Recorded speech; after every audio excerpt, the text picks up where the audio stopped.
Zadanie drugie pod kątem trudności. Zadanie cyklu nieparzysty, w którym mieliśmy sobie graf i mieliśmy w nim znaleźć dowolny cykl nieparzysty. Teraz tak, pierwsza rzecz, testy do niego.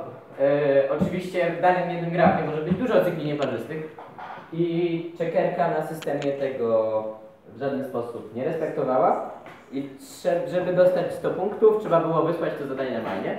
To była pierwsza trudność. A ja mogę? Albo można było mieć dużo szczęścia i robić dokładnie tak samo jak ja to robiłem. To wtedy faktycznie można było dostać tyle punktów, ile trzeba, czyli tam 100, tak? Okej. No to była taka pierwsza dygresja i teraz jak znajdować cykle nieparzyste? No to najpierw pokolorujmy sobie ten graf na dwoma kolorami. No bo kolorowanie większą ilością kolorów w ogóle jest dość trudne, ale o tym może później. Pokolorujmy go sobie na dwa kolory. I teraz w jaki sposób będziemy go kolorować? Dla danego wierzchołka, jeżeli on będzie miał kolor czerwony, to chcemy, żeby każdy jego syn miał kolor niebieski, zielony. I analogicznie, odwrotnie, dla każdego wierzchołka, który jest zielony, chcemy, żeby miał kolor czerwony. Oczywiście nie zawsze będzie się dało, ale o tym zaraz. Najpierw spróbujmy pokolorować nasz graf.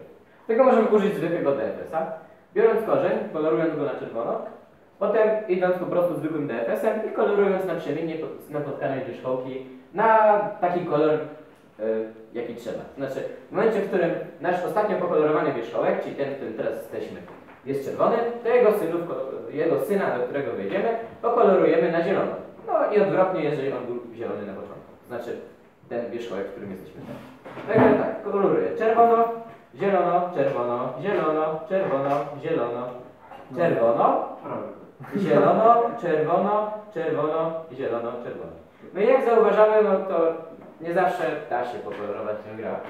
Oczywiście algorytm, który powiedziałem przed chwilą, działa zawsze, kiedy da się pokolorować ten graf. W ten sposób, by nie było krawędzi między dwoma wierzchołkami tego samego koloru. I kiedy to się dzieje?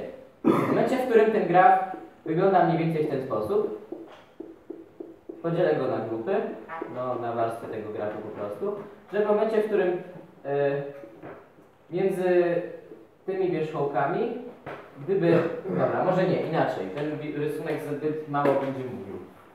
W momencie, w którym mamy drzewo, zwykłe drzewo, no to zawsze da się pokolorować, bo jest tylko jedna ścieżka, jeden ojciec, nie ma żadnego problemu. No ale w momencie, w którym zaczynamy mieć jakiś cykl, to żeby wszystko się zgadzało, to gdy nasz początkowy wierzchołek był czerwony, kolejny jest zielony, kolejny czerwony i kolejny zielony, to żeby wszystko się zgadzało, on musi mieć długość parzystą. Czyli w momencie, w którym mielibyśmy jakiś cykl, który ma nieparzystą długość, to jest to przy okazji moment, jest to równoważne z tym, że będziemy mieli jakąś krawędź, pomiędzy którą są dwa wierzchołki, które są tego samego koloru. Prosty przykład. Dorysuję po prostu jeszcze jeden wierzchołek. No i te krawędź też trzeba zostawić. No i tutaj jak zielono, czerwono. No i mamy cykl o nieparzystej długości, który ma tę krawędź, tę zwrotną krawędź, która jest krawędzią mającą na swoich końcach dwa wierzchołki o tych samych kolorach. Wydaje mi się, że jest to oczywiste, dlaczego tak się dzieje, no chyba, że ktoś potrzebuje dowodu. Dobra, jak nikt nie potrzebuje dowodu, to świetnie. Więc teraz, jak znaleźć ten cykl? No bo wiemy już, że na przykład w tym grafie istnieje, mamy tutaj choćby taką jedną krawędź, mamy drugą krawędź, która leży na takowym cyklu. Jest jeszcze jakaś? Nie, tu są chyba wszystkie. No ale okej, trzeba jeszcze ten cykl znaleźć. To przypomnijmy sobie, w jaki sposób przechodziliśmy po tym drzewie i jak kolorowaliśmy. Kolorowaliśmy DFS-em tak, że wszystkie krawędzie były w porządku i trzeba byłoby wziąć jedną krawędź, której nie wzięliśmy wcześniej, do wierzchołka, który już został przez nas odwiedzony, no bo tylko w ten sposób mogliśmy wziąć krawędź do czegoś, czego jeszcze nie zrobiliśmy. No i wtedy ten cykl byłby znaleziony. Teraz w jaki sposób? Pokażę to najlepiej na przykładzie, ponieważ wysłowić się na ten temat nie jest aż tak prosto, przynajmniej dla mnie. Więc idąc sobie DFS-em, będę wrzucał na jakiś stos kolejne wierzchołki. Mam pierwszy wierzchołek, idę drugi wierzchołek, idę trzeci wierzchołek. I w momencie, w którym napotkam, skończę mojego DFS-a i zaczynam się zastanawiać, co robię dalej. W momencie, w którym znajdę wierzchołek, który jest na moim stosie, który został odwiedzony, no, ale nie ma do niego krawędzi, tak? To znaczy, ale jest on innego koloru niż powinien. To znaczy, jest on tego samego koloru, co wierzchołek, w którym w tej chwili jest. Czyli idę tak, idę tu, idę tu, idę tu, idę tu, idę tu, idę tu. No i teraz wychodząc oczywiście zdejmuję z mojego stosu, więc zdejmuję tutaj, zdejmuję tutaj. Załóżmy, że one są zdjęte, już nie pozostanie. No, idę dalej. Idę dalej. Nie, przepraszam, on zostaje na stosie. Potem wkładam jego, zdejmuję go, idę dalej.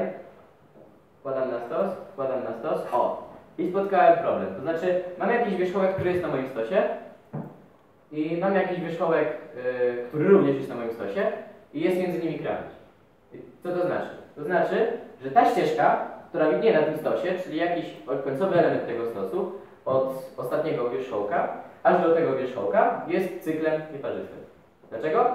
No bo tutaj mamy ścieżkę, która ma odpowiednie wierzchołki, to znaczy są na przemian czerwone i zielone, a tutaj mamy krawędź, która która dodaje nam nieparzystość tego cyklu, tak?